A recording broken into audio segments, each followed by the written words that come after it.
دونوں کی ایجاد نے انسانی تاریخ میں انقلاب برپا کر دیا تھا۔ بہت سال پہلے انسان ہوائی سفر کا خواب دیکھا تھا۔ لوگ ہمیشہ سوچتے تھے الف لیلا داستانوں کی جادوئی قالین فقط خواب ہے، مگر دونوں کی خداداد جوہر نے انسان کے اس خواب کو سچ کر دکھایا، ناممکن کو ممکن کر دکھایا اور ایک جادوئی کہانی کو سچ کر دکھایا۔ آئیے آج ہم بات کرتے ہیں ان دونوں بھائیوں کی جنہوں نے پوری دنیا میں ایک الگ مقام پیدا کیا، ایک الگ پہچان پیدا کی، جسے آج پوری دنیا رائٹ برادران کے نام سے جانتی ہے۔ اور ہوائی جہاز کی پہلی اڑان بھرنے کے بارے پوری داستان آج ہم آپ کو بتائیں گے۔ ولبر رائٹ 1867 میں انڈیانا میں میلوئی کے مقام میں پیدا ہوا اور اس کا بھائی ویلی ڈینٹن اوہیو میں پیدا ہوا۔ ان دونوں نے ہائر ایجوکیشن اسکول سے ہی حاصل کی۔ ہوا میں اڑنے کا جنون دل میں اس قدر سما گیا تھا کہ اس کے بارے میں سوچتے رہ گئے کہ اڑنے کا شوق بچپن ہی سے تھا۔ ان کے شوق اور جذبات نے دونوں کو کامیابی کے منزل تک لے گئی۔ ہوا میں جو اڑنے کا شوق ان کے ذہن میں پیدا ہوا وہ ایک کھلونے کے ذریعے سے ہوا تھا۔ انہوں نے ایک کھلونے کو اڑتے دیکھا، تب سے ان کے دل و دماغ میں یہ بات چھا گئی کہ جب ایک کھلونا اڑ سکتا ہے تو انسان آسمان میں پرواز کیوں نہیں کر سکتا۔ یہ بات ان کے دل و دماغ میں بیٹھ گئی اور آخرکار انہوں نے اس کو کرنے کا ٹھان لیا۔ 1892 میں جب دونوں بڑے ہوئے تو دونوں بھائیوں نے سائیکل بیچنے اور مرمت اور تیار کرنے کی دکان کھولی۔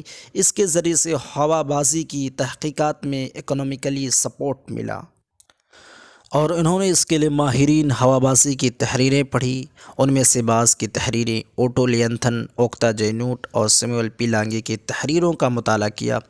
انہوں نے اس کے لیے 1899 کو انہوں نے خود اس پر کام کرنا شروع کیا اور بہت زیادہ کد و کاوش اور اسٹرگل کرنے کے بعد دسمبر 1903 عیسوی تک 4 سال کی کڑی محنت کے بعد آخرکار ان کو کامیابی مل گئی۔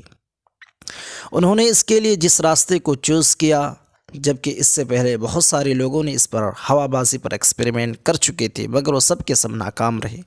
رائٹ برادران کی کامیابی مختلف کارن کی وجہ سے ملی۔ پہلا تو وہ لوگ اکیلے نہیں بلکہ دونوں نے مل کر کام کیا۔ دونوں نے اپنے کام کے ہت میں ایک دوسرے سے جڑ کر کیا اور ان کے بیچ جو سب سے بڑی سامنے آئی بات وہ یہ ہے کہ کوئی جہاز تیار کرنے سے پہلے خود اڑنا سیکھا۔ لیکن یہ بات دماغ میں تو آنے والی نہیں کہ انسان خود کیسے اڑ سکتا ہے۔ رائٹ برادران نے پہلے گلائڈر اڑانا سیکھا۔ انہوں نے 1899 میں گلائڈروں اور پتنگوں سے آغاز کیا۔ 1900 عیسوی میں ایک گلائڈر شمالی کیرولینیا کیٹی ہاک میں لائے اور اس کی آزمائش کی اور اس میں مطمئن نہیں ہوا تو 1902 میں تیسرا گلائڈر اڑایا اور ان کی ایکسپیریمنٹ کا اہم حصہ تھا۔ تیسرے گلائڈر 1000 سے بھی زیادہ پرواز کی اور انہوں نے خود اپنا الگ ہوا خانہ بنایا اور انہوں نے 200 سے زیادہ پروں کے مختلف ڈھانچے بنوائے۔ 1903 میں دونوں بھائیوں نے 2 پرواز کیے۔ پہلی اڑان ویلی رائٹ 12 سیکنڈ اڑی اور 1852 فٹ کا فاصلہ طے ہوا۔ یہ جہاز آج Washington D C national air and space museum میں آج بھی موجود ہے۔ ایک مرتبہ امریکہ میں ویلی رائٹ 17 دسمبر 1908 عیسوی کو اس کا جہاز زمین سے ٹکرا کر تباہ ہو گیا۔ افسوسناک حادثہ ہوا، اس میں اس کی ایک ٹانگ 2 پسلیاں ٹوٹ گئیں، بعد میں وہ بھی ٹھیک ہو جاتا ہے۔ اس کے بعد اس کی پاپولیرٹی امریکہ تک پہنچ جاتی ہے۔ 1914 میں رائٹ برادران کو جو سیمپل تھے، جن کی کمپنی کے جو سیمپل تھے اس کو دوسری کمپنیاں نے چرا لیا تھا۔ اس کا مقدمہ بھی درج ہوا۔ 1914 میں فیصلہ ان کے حق میں آیا۔ ولبر رائٹ ٹائیفائڈ کے بخار میں 1912 میں اس دنیا سے چل بسا، تب ان کی عمر 45 سال تھی۔ ویلی رائٹ اس کے غم میں ہمیشہ سوچتا رہتا تھا، اکیلے ان کو اچھا نہیں لگتا تھا۔ تب جا کر انہوں نے 1915 میں اپنے حصے کے ہوائی جہاز کی کمپنی بیچ دی اور 1948 میں اس کی بھی فوت ہو جاتی ہے۔